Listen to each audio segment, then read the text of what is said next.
Hey, how's it going, guys? Mr. Boss for the win here, and in today's Grand Theft Auto 5 video, what we're going to be doing today is a speed test comparison of the two brand new vehicles, that being the BF Raptor, and that also being the new Western Daemon Custom. So we did a test briefly like this on my live stream, but there has been some new information that's been released about both of these vehicles, and that's something I wanted to discuss in today's video. So I thought this would be pretty interesting, and I figured it would also save you guys some money as well if you only wanted to purely buy these vehicles for their performance metrics. So let's start with the BF Raptor. That seems to be the one that most people are interested in, and the BF Raptor, let's just say, is not a very good vehicle when it comes to performance. So if you are going to be buying this vehicle, you definitely want to buy it because it's unique, or you really like the look, or you think the three-wheeled sports car is cool, but certainly don't go into this thinking the BF Raptor is going to be a home run hitter when it comes to being able to win you sports races. It's just not going to happen. So in the background footage, you're going to be seeing some tests done by myself, just some simple drag races, and the times for the BF Raptor are pretty shocking. One of my times was like 26 seconds. I think another one was close to 26 or 27 as well, and you'll just see them compared to some of the other times I get on like the Masacro race car and the Jester race car, that it is so far behind, like 4.5 seconds slower, which in a drag race is obviously like, that is an eternity when you reach that long. So you can just tell between the difference right there. But even the drag race can't even show how poor the BF Raptor performs, because that only really tests acceleration and top speed. There's so much of this vehicle that you don't really get to test that is so bad. Braking, traction as well. GTA racing YouTuber Bruffy1322, he tested it around the track. He pretty much confirmed that it is like one of the worst experiences of all times. In his test, it finished 33rd in the sports car class, which is obviously not that good. It kind of puts it in between the Schwarzer and the Schafter LWB, according to him. So there are 32 better sports cars that you could use than the BF Raptor. And probably the biggest downfall of the Raptor is just how unstable it is. If you watched any of my videos the other day, or maybe even some of the gameplay that we'll see a little bit later on, you'll certainly know that that is the Achilles heel of this. I don't know whether it's the three-wheel design or if it just has that terrible of traction, but if you hit a bump, or you go over a curb, or you do anything like that, you're going to get spun out. If you go around a turn too sharply, you're going to spin out. And obviously in races, if you spin out once, that could be your downfall, especially in a vehicle like this. So obviously with the testing that you're seeing right now, just compared to some of the other vehicles like the Elegy, the race car Masacro, the Jester race car, you've got the Schafter V12 as well.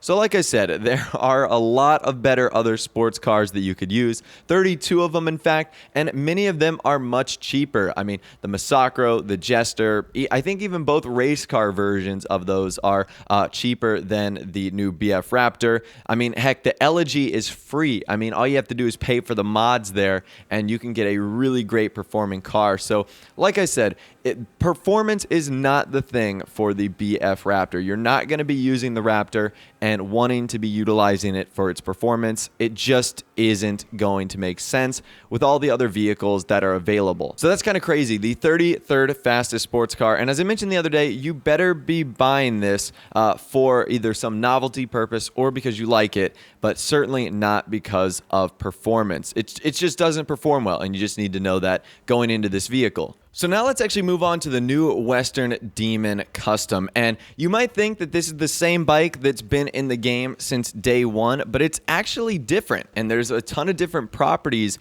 about this bike. Now, some of them have absolutely no impact on what we're doing today.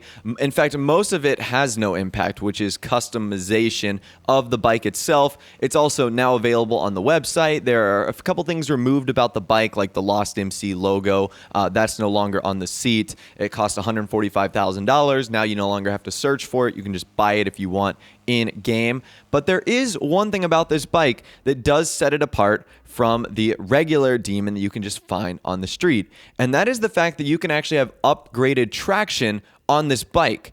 And I believe this actually has to do with upgrading the cam cover on the vehicle itself. Now, in this test, and as you'll kind of see with my results, I wasn't able to get a definitive, like, faster result from the new Western Demon Custom versus the older one that you could find on the street. But once again, I am doing a drag test, which for the most part is just going to be testing acceleration and is also just going to be testing top speed as well. So is there a chance that this new traction had an impact on my results? Absolutely there is, but at any rate, I think it's going to be such a minute difference that you really won't notice anything if you do happen to use this in racing situations, and even less so in more free mode style motorcycle cruising situations. So let's kind of get onto the results right now, and as you probably can tell, the Western Daemon does not compete with the other bikes that are in the game. Unfortunately, the way the motorbikes are broken down, they're not like put into separate categories like sports bike or super bike or chopper or cruiser.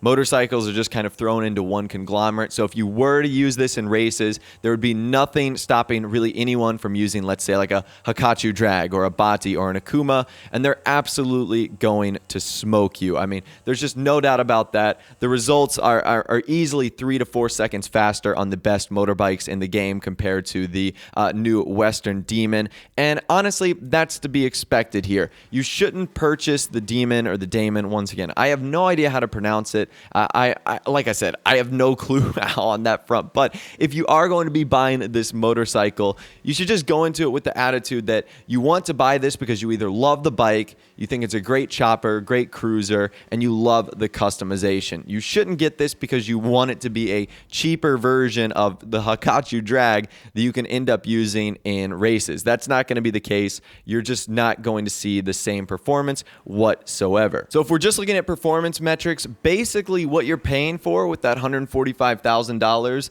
is the ability to get that slightly increased traction bonus, because there are no other increases in speed and acceleration or in braking. The only thing you can do, and it's an optional feature, it's not something that's applied to the bike, is give it greater traction by upgrading the cam cover, which can be done in the Los Santos custom shop. So like I said, if you think that's worth $145,000 and you're just buying this bike for performance, then you go for it. There should be nothing that is going to stop you. But in the results that I've done and the test that I've done as well, I haven't really noticed any like super benefit from doing or adding the traction itself. So like I said, you can do it, you can do your own test, but for now, I noticed that they're kind of relatively like offsetting, like there isn't really much of a difference there.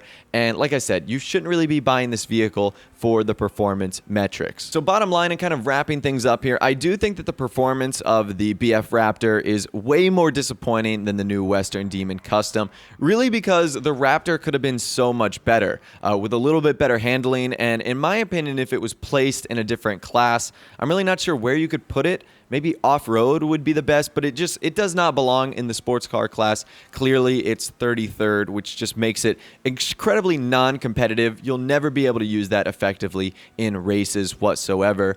So if they were to put it in another class, maybe it would have been effective. Western Demon, it's thrown in there with all the motorcycles. What can you do? It's not really a racing bike. So really, those are my results right there. You shouldn't really buy either of these vehicles if you're going at them for performance, but everything else, yeah, they're pretty awesome. So as always, let me know what you guys think in the comment section down below about both of these vehicles. I'd love to hear from you guys there. Have you bought both of them? How do you think about them performance-wise, customization-wise? Let me know what you think in the comment section down below. If you did go on to enjoy the video, though, a like rating would, of course, be awesome. And also, subscribe to my YouTube channel if you are new or you like daily GTA 5 videos like this. With out of the way, guys, like I said, thanks for watching. Take care, and I'll see you guys in the next video.